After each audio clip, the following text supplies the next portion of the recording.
Hello and welcome. Damn, I screwed that one up. You fucked it up. Hello and welcome to this week's episode of the Nick, John, and Jamie Show. I'm John. I am Nick. Yes, just the two of us. We can make it if we try. Yeah, John, don't touch me. Seriously. Stay on the other side of this table. Alone in the basement. And just a bottle of chloroform only feet away. We got a lot to talk about. We do. We got shows upon shows. All goodness. Yes. We are finishing off the year because this will be the last episode of 2019. Is this our 101? 100? This is our 99. Oh, I thought it was our 100. This is 99. So we did 99. It's almost 2 years in. Next week, I want to do video. No matter what. Want to do video? Screw it. I'm off. You're off most of the week. Let's work out the logistics. I mean, we can't do it Monday, but I think we should just work it out sometime in the week. Okay. You want to get the schedule squared away? Hopefully Jamie can be a part. Obviously we want him to be a part, but I really want to get a video in. I think it's time. I have some time because I am off for this week. And I have some time to monkey around with some of the lighting and some things we can use to actually record. I mean, shit, half the stuff I see my daughter watch. Mm-hmm. She's 4 years old. Yeah. And these people are making buku bucks off of little kids watching this because my daughter, every videos. Every video, I know it's predicated on little girls watching and they want. My daughter was like, Daddy, I want this. Daddy, I want this. Yeah. Watching these little YouTube videos where parents, dude, the one video I was watching with her today had a dad, regular baseball, regular hat, regular sweatshirt on with just fairy wings strapped on his back, and chasing his daughter around. It was the weirdest fucking thing in the world, but she's loving this shit. It wasn't like bad for a kid to watch. No, it's just a dad doing his thing. Dad doing his thing and a mom doing his thing to cheer up the daughter, and they're probably raking in $25,000 a year doing it. Well, I mean, there is a lot of content out there, and you never know. It's like trying to predict fads. You know what I mean? Like trying to predict that Pokemon is going to resonate. Or being ahead of the curve. That's what I mean. Being ahead of the curve is like that's what marketing companies salivate over. Like, do you hear about everybody talking about viral this, viral that? And that is like this buzzword that gets thrown around really kind of without people knowing what it actually means, you know? And by viral, it's like, yes, this has managed to resonate with a group of people or person, and then it compounds. Right? Yeah. And that's hard to predict. Like, who would predict that, now I'm dating myself, but like all the collectibles, like the Beanie Babies and the Pokemon cards and how they would just take off into these phenomenons. Like, don't go by me. But no, you can't predict anything. So we go by shows. We do shows. Yeah. Stranger Things came out of fucking nowhere. True.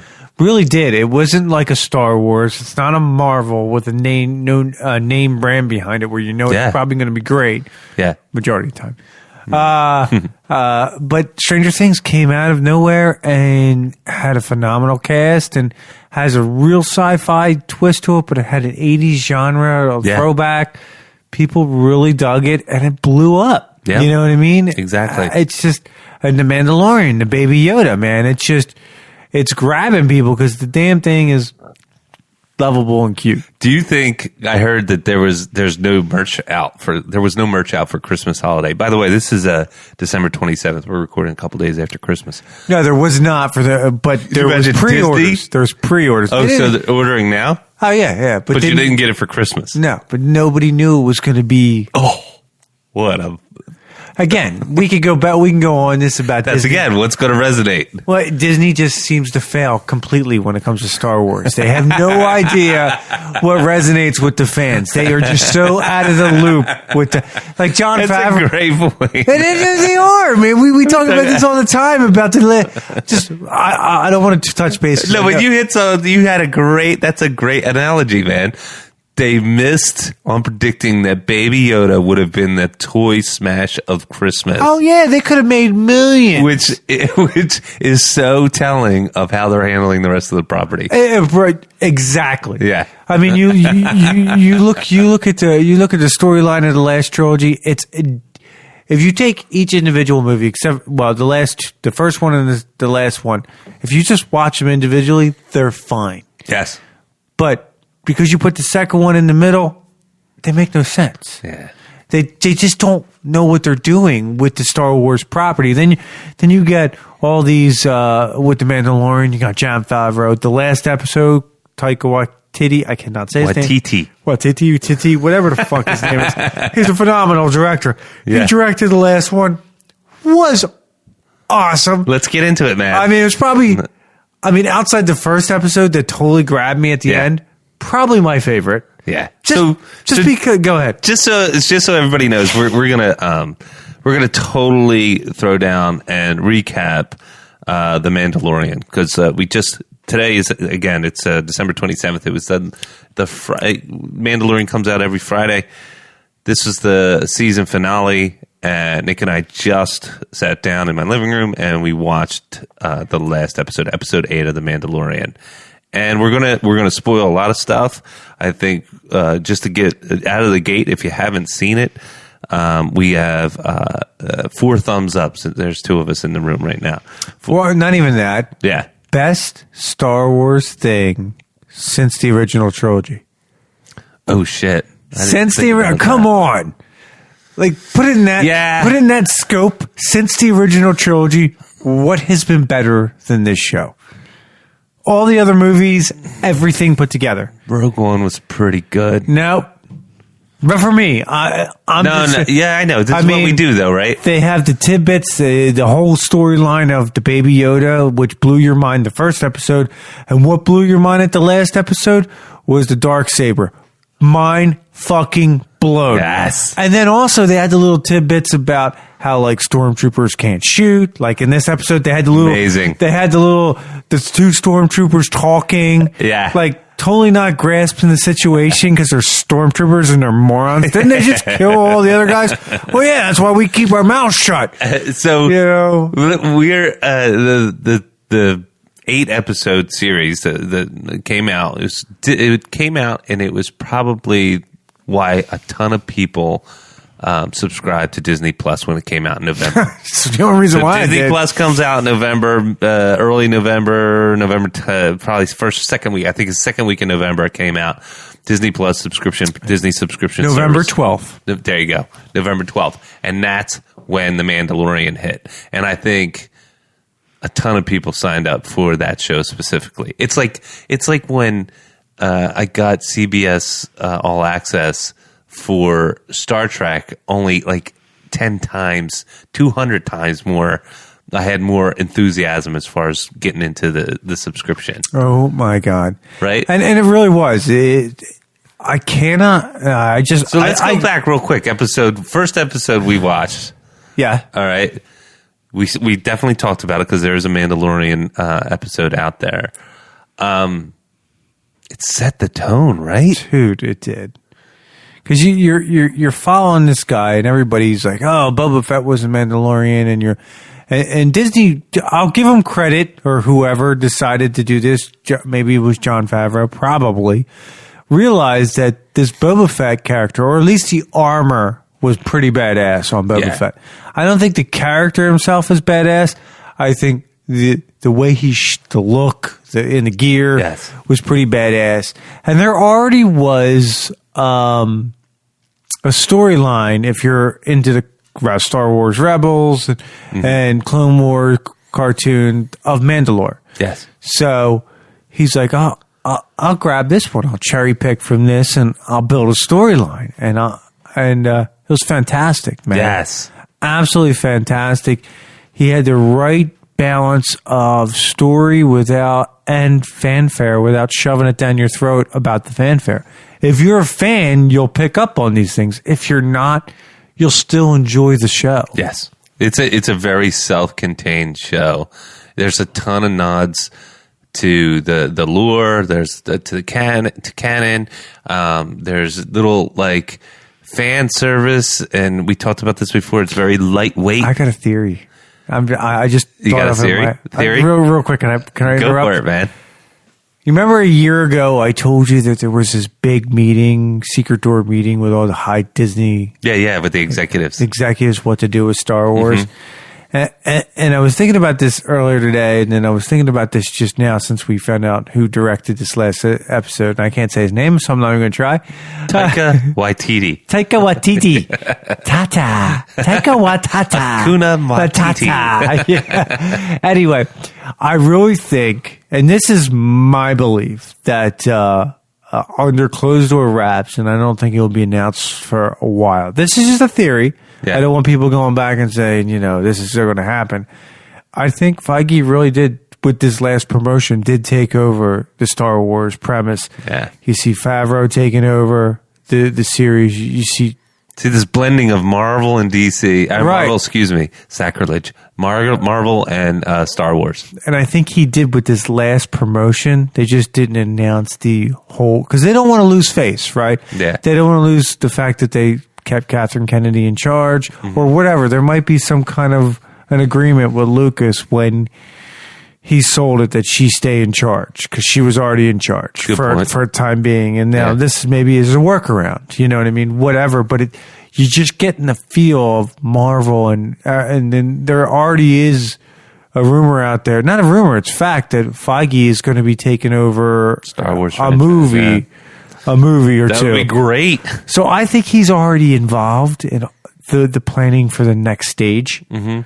I think he's probably the man that's involved. I think when he took this promotion, because it made no sense to me that he's like, oh, we're going to give him total control of all Marvel, just not movies. President of Marvel. I mean, it's like, that makes no sense to me. Wasn't he already in control of that? Well, I mean, I'm sure, I don't know the exact dynamic of the organization, but I'm sure that because there's marketing, there's a way to do cross-marketing there's cross-marketing opportunities. Here's a question. Who was in total control of all Marvel before that? Avi Arad, I think. I think the guy's name is Avi Arad. I'm not sure, but I think that was. So he was Feige's boss. And see, when they got bought by Disney, then it changed, because I think he was the head. Just but anyway, my point almost there. My point is, I think when they all sat down a year ago, and this is just me, that Bob Iger, Big Bob, as Jamie would put it, was. I mean, I'm just a normal guy, but if you're a multi-billionaire, and as a normal guy, I can see that you got one property that is fucking absolutely killing it. Yeah. And then you have another property, and this came from nothing, and you bought another property that should be killing it, that's on a downtrend. Yep. Why is this, ever since we bought it, it's on a downtrend, and this one's blooming? So what do we need to do get this one to be like that one? Yeah. No, I agree. And if the guy that's running this one is running it so well, why wouldn't I want to get his input on this one over here? So you want to hear a fun fact? Go ahead. Along the lines of what you're talking about? I was hoping. Yeah, absolutely. Star Wars Episode 7, opening weekend, $247 million worldwide. Yeah, you're talking about Force Awakens, right? Force Awakens. Star Wars Episode 8, The Last Jedi, $220 million opening weekend. This is in December. I'm sorry. This is top opening weekends by month.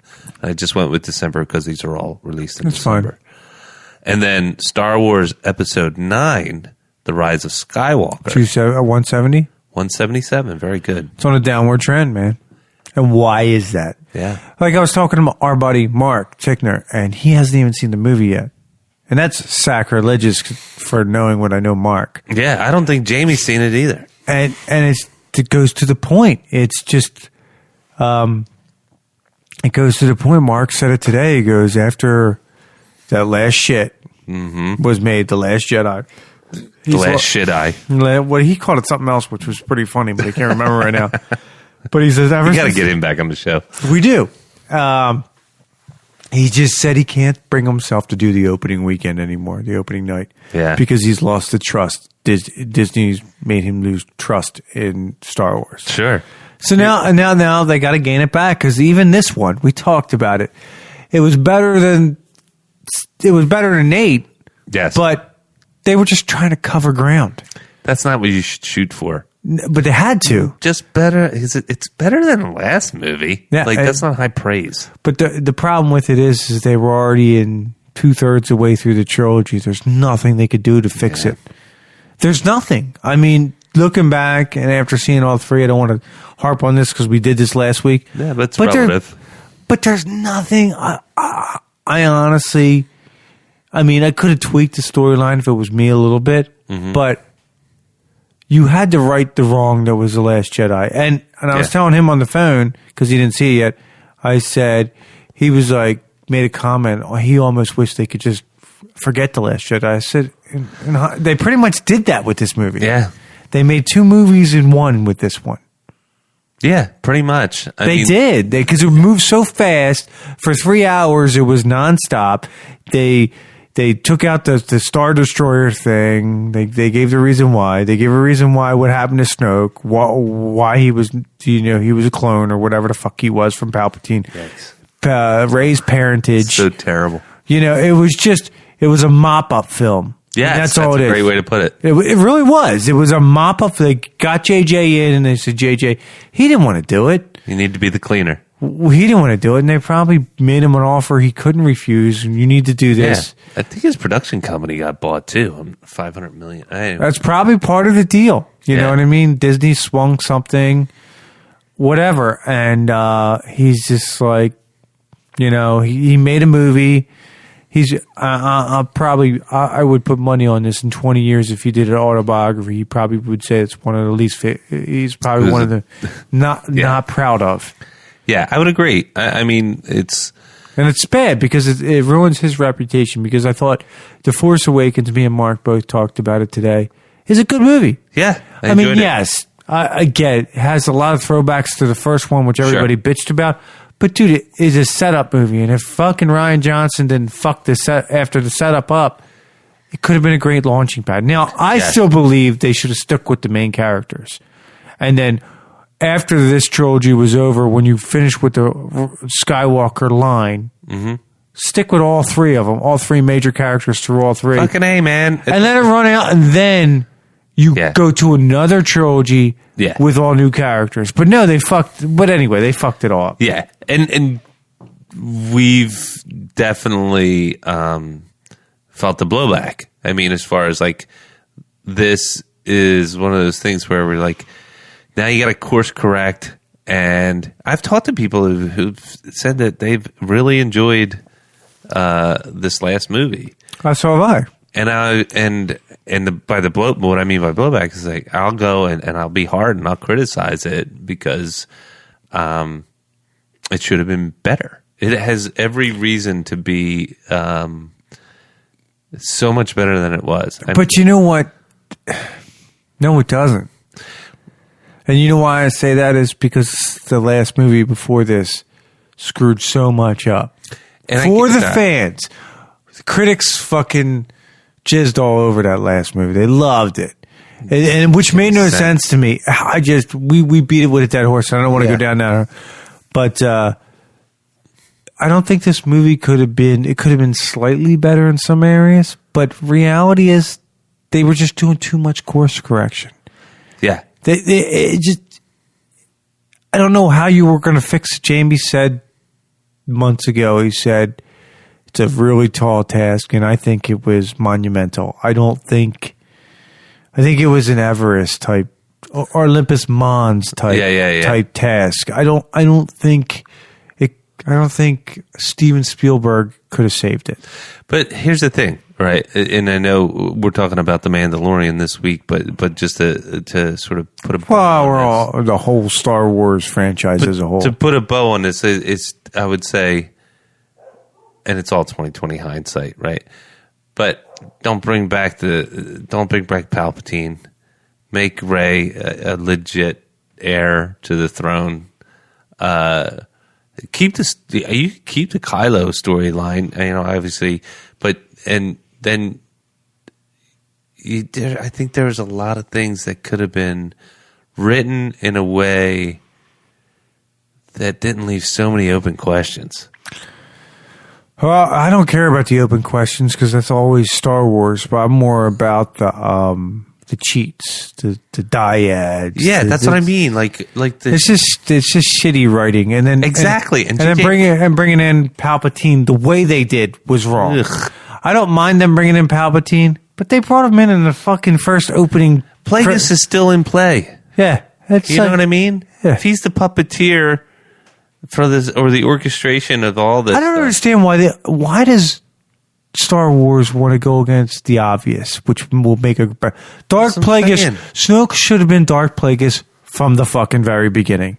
Yes, Palpatine should have been dead. Plagueis should have been Palpatine. Yes, he did what Palpatine did to everybody else. I mean, and then he went into hiding. You know what I mean? Because he got fucked up so much. And by the time he came out of it, Palpatine was too powerful for him to take a one-on-one. Then when Palpatine died, Plagueis came back. Yes. What's so fucking hard about that? And hell, why the hell wouldn't you bring in Thrawn?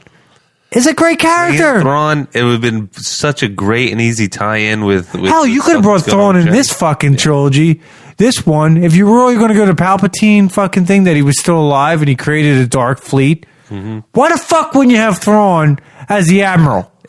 We talked about, and trust me, there's a ton that we can do with if I even think that despite all of the stuff that was shit in the bed in 8, that you could have wrote a better 9. I believe this, and this is what I believe in. I believe that they had a conversation about a year and a half ago, and this was already in pre-production for this movie. Disney was just such a hard-on trying to move on from this trilogy. Mm-hmm. When they had that sit-down, they're like, all right, we already have JJ. He already has a script. We kind of had to beg him to do it. Mm-hmm. You know what I mean? We just what do we need to do now? Yeah. They brought JJ in before they had all this sit-down. And he probably didn't want to do it. They probably had to beg him. They probably made him such a deal that it's like, fine, I'll do it. Yeah. But I don't think I didn't get the impression he was super psyched about it this time around. No. Like he was when The Force Awakens. He's even the last couple of weeks bashed The Last Jedi, which he hasn't done since The Last Jedi came out. He was silent. He said, "Oh, it was good." Yeah, I think the movie's not going to do as well. I mean, I told you, it might do $1 billion, but it will push. Yeah, it'll be a push for $1 billion. I'm going to see it a second time. I don't. Only because I promised my mom that I'd go and see it with her. I don't. It's not a bad thing. Yeah. You know what I mean? It's not like I hated the movie, but I like I said when I reviewed it, if you just take it individually, if it was just a movie of Star Wars, it would be fine. It would be decent. Yeah. But when you put it in the scope of 9 films, no. Nah. It dies hard. It's like season 8 of Game of Thrones. Oh God, exactly. They just put this together at the end. Yeah. You know what I mean? So let's talk about more positive things in this universe or this galaxy that's so far, far away. The Mandalorian. Its season finale was tonight, episode 8. Nice tight 8. What did you think about the whole thing and highlights, lowlights? I told you. I rank it outside the original trilogy the best thing that Star Wars has ever put out. Yeah, and why is that? Well, first of all, storyline. Yeah. Storyline it grabs you. Mm-hmm. It's not over the top, and I think that's one thing George Lucas got from the prequels, and definitely Disney's done in these newer movies is they're doing too over the top. Yeah. You know what I mean? I mean, Star Wars, the reason why the Empire Strikes Back wasn't because it was all big, bang, boom. Mm-hmm. It had parts where you just, all right, I can savor the moment. when he's on Dagobah. After Hoth, it was like a lull period. He's on Dagobah. Yeah. I'm reeling this in. It's not bam, bam, bam, bam, bam, bam, bam, bam, bam. Then they're on Bespin. Yeah, and I feel like this has that aspect to it. Like, all right, there's some moments that blow your fucking mind. Yeah. But then it's like, all right, take a shh. We'll have, it's not boring moments by no means. Nothing's boring in this, but there's moments where it's just like, all right, we're taking a step back. We're having maybe a little powwow here. Then we'll get back into it. We rev it back up again. Yeah. Every episode seems like I had that sort of, and I like the way it was shot. Yep. I like the little fan service. Like I said earlier, it's not thrown in your face fan service. Yeah. But it's because if you're not a fan and you just watch the show, you'll enjoy it. Mm-hmm. But for us as fans, I think you need that. You're paying a lot of homage to guys like me and you. Sure. Grew up with this. We like being clever too. Like what not thrown in our face. But like being able to take a minute to have something be like a nostalgia grenade, you know, where you're like, oh, I remember, I know what they're talking about. Well, like here. this last episode where the stormtroopers are shooting at the little kid. Oh my god, man, dude, it was hilarious, fantastic. And it's this fantastic thing because the if anybody's not a Star Wars fan that listens to us, it's probably not true. But if you're not, the old adage is that stormtroopers can't shoot. Yes, because how many fights have Han and Solo took? Everybody gets in, and they'll like shoot like 5 people in a row with dead shot accuracy, but stormtroopers would be like 20 of them. The worst shots in the galaxy. They'll miss on everybody, and I just like. And then so set up that scene in case you know. So it's really. They go in the previous episode, episode 7 of The Mandalorian, you see that the Ugnaught, I forget his name, played by Nick Nolte, gets shot down, and they snatch up Baby Yoda. Nick Nolte played him? Yeah. I didn't know that. Yeah, I was spoken. I didn't know that. Yeah. Now that you say it, it sounds right. It sounds just like Nick Nolte. It's good. So they scoop him up, and they're on speeder bikes, and then they get back, and they're on the outskirts of towns after the Moff, who is the big Mamoff, shows up and opens up the place where the Mandalorian is with his crew. And the crew being his female not sidekick, but warrior friend. I can't remember her name, but she's a former shock trooper. And then, of course, Apollo Creed, who is the sort of guy who hands out all the bounties in this town. It is, and these guys are sitting on the outskirts of town, and they start talking, and it is the Kevin Smith version of Star Wars. It's perfect though, because Kevin Smith talked about this years ago. He said, what if you're just a worker that's sitting working on the Death Star, you're a stormtrooper or whatever? He's like, my whole movie would be them two, one shot, just bullshitting like he did in Clerks. And that's what they capture there. Yeah, but that's why it's genius. Yes. Because you also start realizing, because you always wondered why the Empire had so many people signing up, and you always wondered why they were okay with doing the things they do. Well, pretty much they're brainwashed and they're stupid. Yeah, they're enlisting. Yeah, they're enlisting because they have no life outside the life what they can do. Yeah. So they enlist, and like they even said it in the going back and forth. Weak-minded. Very weak-minded. These aren't the droids you're looking for. And it proved the case in point in this episode, because they're like, they're radioing in, and they're like, oh, well, the commander just killed a whole killed somebody for asking a question. They killed a whole squadron. Oh, that's right. Of their own men to get to people. And they're like, shit. You know, okay. Well, at that point, if you think your commander's going to kill you for anything, I'd fucking take off. Yeah. You know, I'm sorry. He ain't getting... these aren't the droids you're looking for, brother. These guys are never going to be the hero of a story. Yeah. They weren't, exactly. But it was just clever how they did it. But then the part that you just mentioned where they're like just sort of sitting there bored waiting to get called in, they have the Baby Yoda, and then one guy just takes out his blaster, and he's like, he sees something on the ground, a can of some sorts. Yeah, and he's like going to shoot it, and you're thinking, oh, he's just going to start picking this off. He misses the fuck out of it.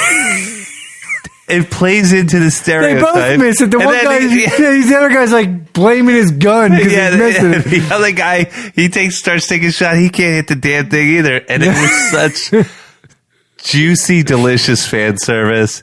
It was fantastic. But you don't need that. Be the fan to watch that scene to think it's funny. Yeah. But as a fan, it's even funnier. Totally, because of the lore. Yeah, it incorporates. I can't say everything about Star Wars that we always said was wrong. Yeah, and they're answering it in a nice little joke. Yes, it's so funny. It's like self-deprecating. Yes, and that's what's great. It's part of the other thing about the show is great. And to finalize what your question was, I just think the surprises in the show were really nicely done. Yes, I really agree. Nicely done. And every episode had a little bit of a surprise. Some had bigger ones than others, but like the one episode where all the Mandalorians came out and they fucked everything up. That was badass. Or the AT-AT episode with the red eye. I mean, it was cleverly done. That was probably my least favorite episode, but I still liked it. Yeah. All good shit, man. It was so done, and it was totally done agree. for a fraction of. No, I mean, still $15 million an episode. It's expensive, but compared to what they dump in these movies, and I think this was shot better. Yeah. I agree. I agree. mean, the special effects are spot on. The mood, the tone, the scenery. I mean, you can tell. It reminds me, supposedly they're on this outer rim. They're on the outskirts of the universe.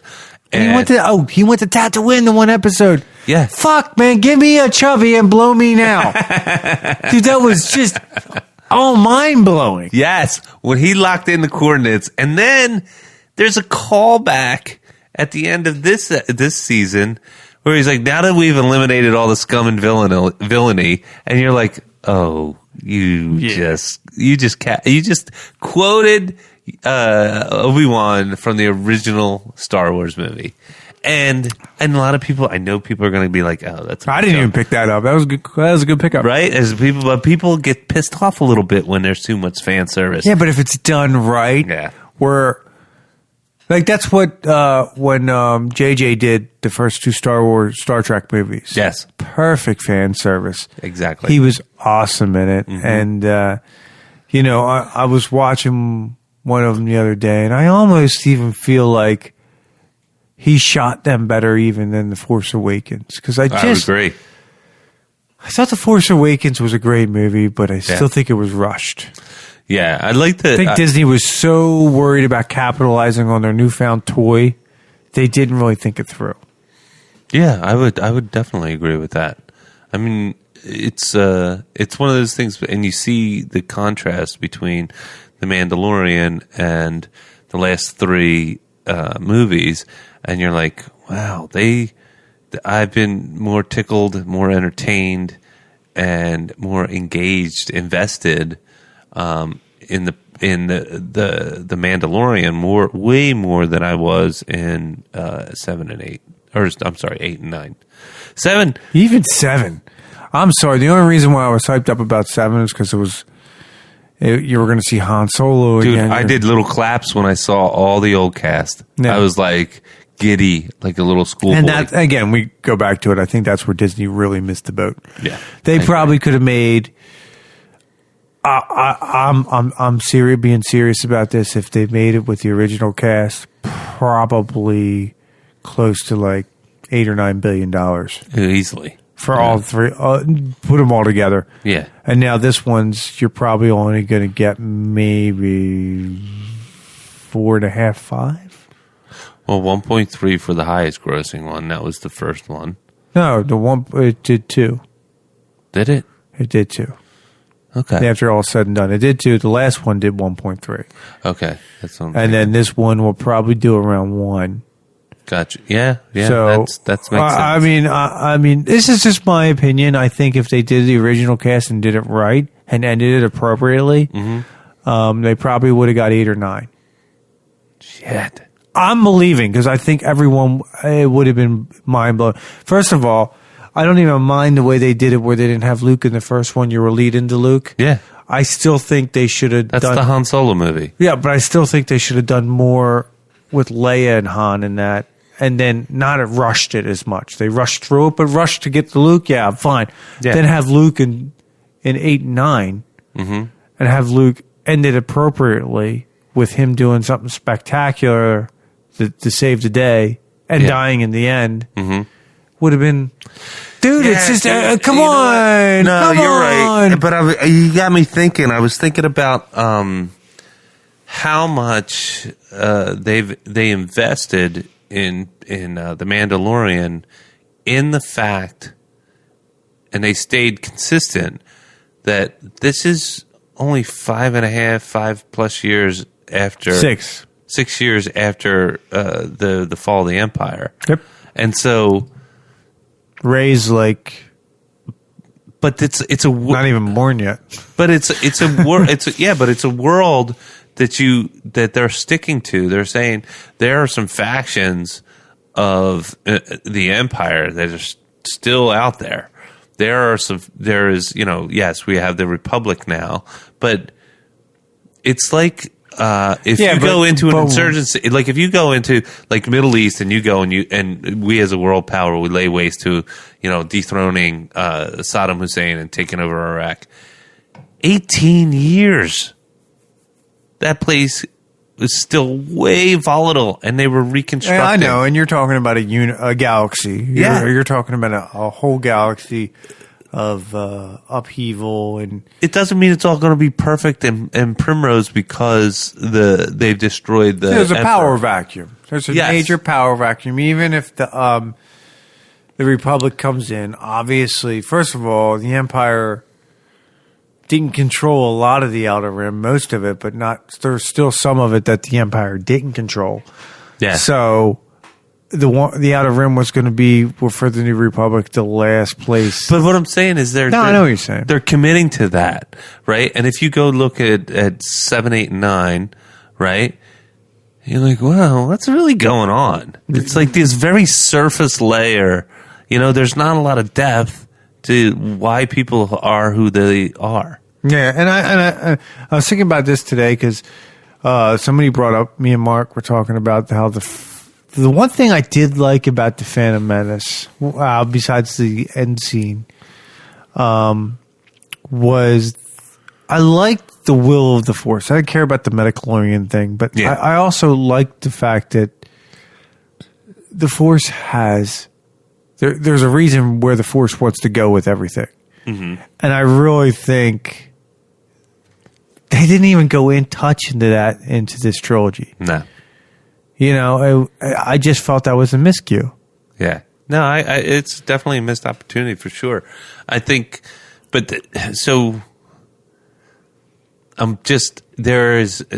have no idea where they're going next with Star Wars, cinematic Star Wars, as far as where's they Rey? might just stick to the shows for a while.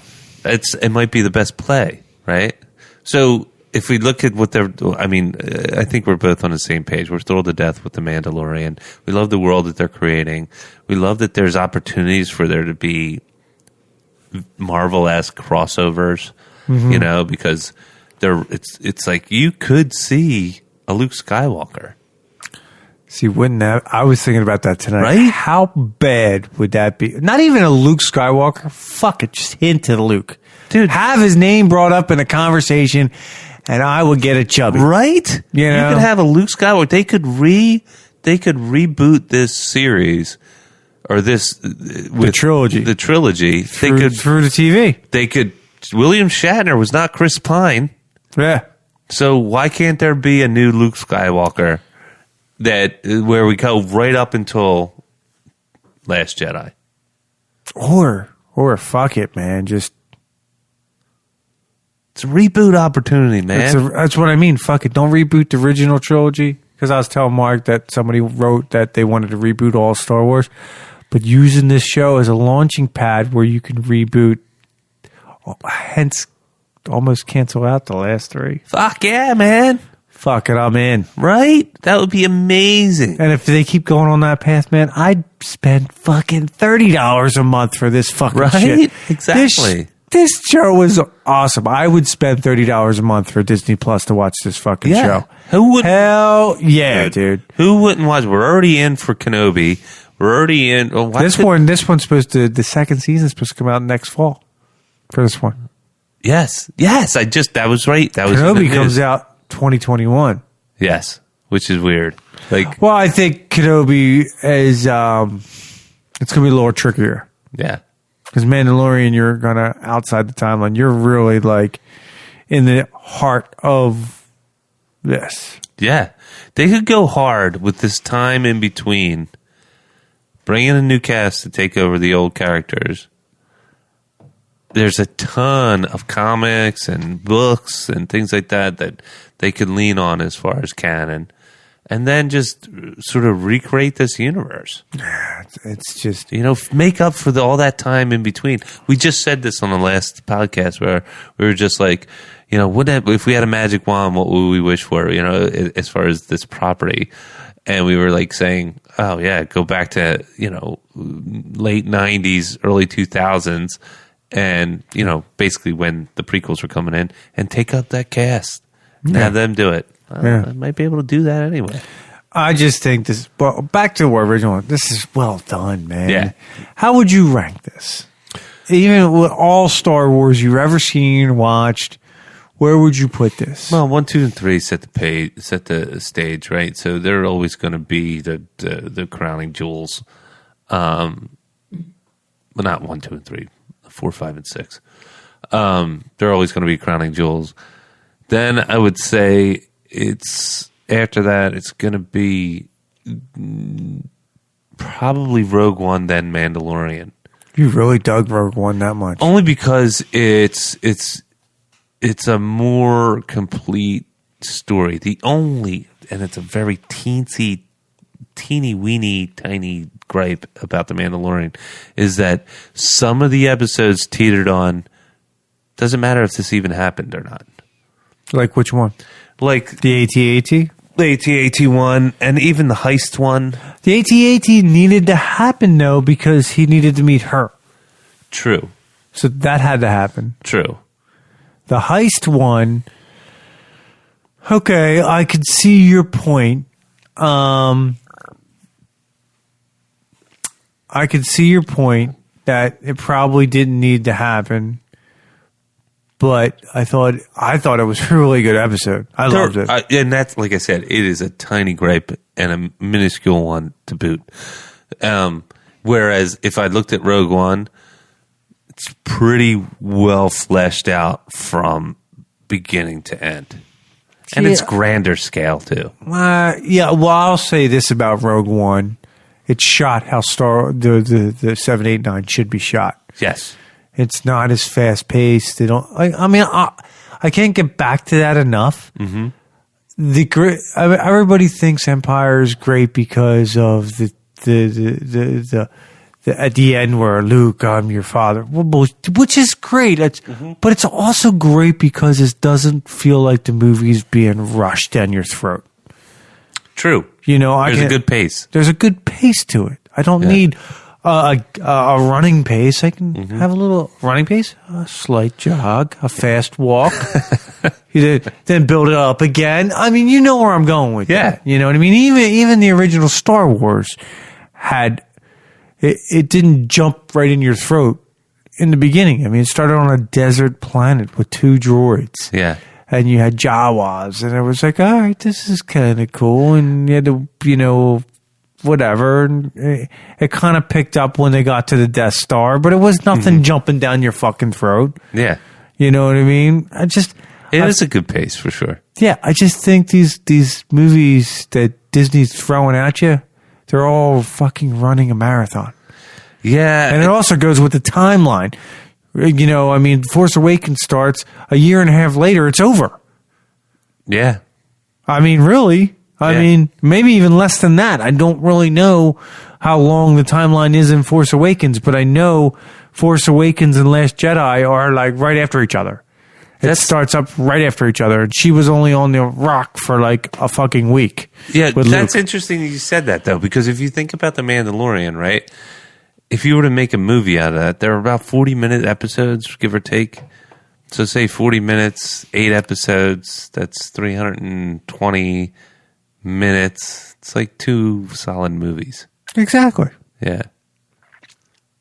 It's good, man. It was not just good. It was great. Yeah. It was great. I thoroughly enjoyed it. You mentioned Star Wars and them being in Tatooine, and there was like this is the difference between hitting you in the head with a fan service and being subtle about it.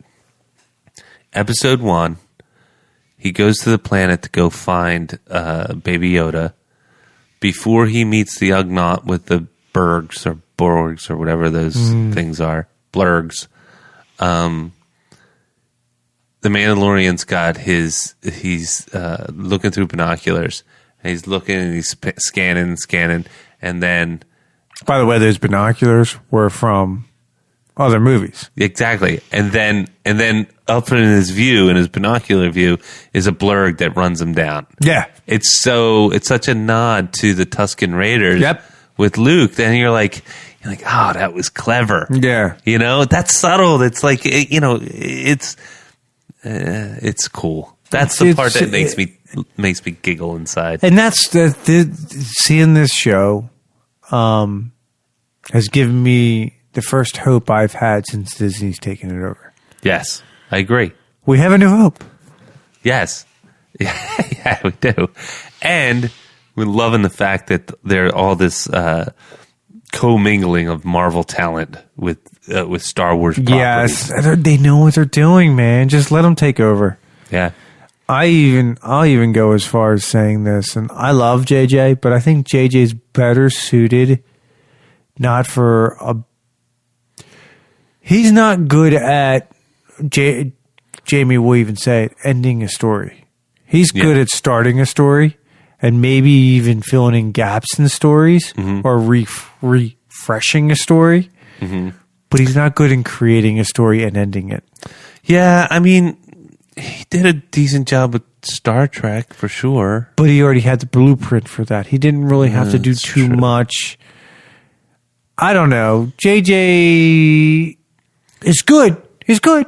Yeah. He's not bad. But I just feel like Jon Favreau and these guys from Marvel, when you're dealing with a process like Star Wars, you need to have a really hard grasp on what you're looking at. Yeah. JJ just went, I'm going to do real action. Yeah. You know what I mean? Oh, I'm going to do it like the originals. Well, that's great, dude, but... It's not real deep storytelling. No. Exactly. That's my point. He didn't have it's very superficial. Exactly. He had a lot of superficial shit. Yeah, sure, you have more real shots, better than the prequels. They didn't have a lot of real shots. Yeah. But I think what Marvel does better than anybody is incorporating both of that. Having the real shots with having the CGI. The practical versus the CGI. But then, to your point, the deep writing, he's definitely not good at that. I mean, he's very clever in how he can twist a script, but making it a deep, like, almost mythological. Mythological script. That's what Marvel does. That's where the Marvel goodness really comes in. Yeah, I agree. And it doesn't mean that we need Marvel versions of Star Wars. No. We just need, that's whatever they're doing over there at the Mandalorian camp. Just do more of that. Yes. Yeah. Let Jon Favreau take over the next trilogy. And him and Taika Waititi, Let them both fucking make all three next movies. Let those three make the next 3 movies. Hey, you want to hear another fun fact? Ryan Johnson died? No, that would be a glorious elation fact. Mandalorian armor is capable of deflecting lightsabers. What? I did not know this. I knew that. You knew that? Yeah. Oh, shit. You know why I knew that? How? Why? Because I told you she said it in this last episode. Back in at some point, This is Rebels. Yeah, Okay. at some point in their history, she said it. Not Rebels. She said it in this episode. His. Oh, in The Mandalorian? Yeah, she was saying the Jedi when she was explaining where the baby. Oh, that's right. She said The one who was doing the armory that made him his Beskin armor. right. She said that, and I did know part of it from Rebels, but also part from her that they were enemies of the Mandalorian. The Jedi was enemies at Mandalore at one time. Yes. This creature is not, but the Jedi were. Yes. So in canon, now somebody can correct me if I'm wrong, but I think it's like this, that the Jedi had a huge war with Mandalore. This is before... This is Old Republic days. Yeah, Old Yeah. Republic days had a huge war with Mandalore. Yes. And I think it was right before, somewhere along the line to the Dark Saber. Yeah. You know, where the one Jedi. I don't know how it happened. They manufactured the dark saber. It was the guy who started Mandalore his name was like Mandalore or something. Well, he was a Jedi. Well, I don't. No, the guy who created the Dark Saber was a Jedi. Yes. He was a Jedi, but he was a Mandalorian Jedi, which there's only been one, and it was this guy. Yes. So, but before that or after that, Mandalorians created a lot of their armor and their abilities is to fight off Jedi. Correct. You know, that's why they have the jetpacks. That's why they have everything they have in their arsenal is to fight against Jedi, because the Jedi have, you know, the telekinesis powers and all that. So here you go. The dark saber was created during the rule of the Old Republic by Tar Vizsla, Vizsla. SLA, the first Mandalorian to ever join the Jedi Order, to your point, Nick. Mm-hmm. The saber itself was distinct from any other lightsaber at the time or since. The blade is angled like that of a standard sword. Its emitter was a small and thin, again, mimicking a sword's blade. The dark saber has a unique black blade and is notably shorter than most lightsabers. The appointment of Tar Vizsla as the first Mandalorian Jedi was a sign of brief peace between the two constantly warring factions. When Tar Vizsla eventually became the Mandalore, the ruler of Mandalore, he took the Darksaber with him back to his home planet. The Jedi Order collected the lightsaber upon his death and kept it in the Jedi Temple. The weapon was then stolen from the temple by Mandalorians of Clan Vizsla during the fall of the Old Republic. So that's a brief history.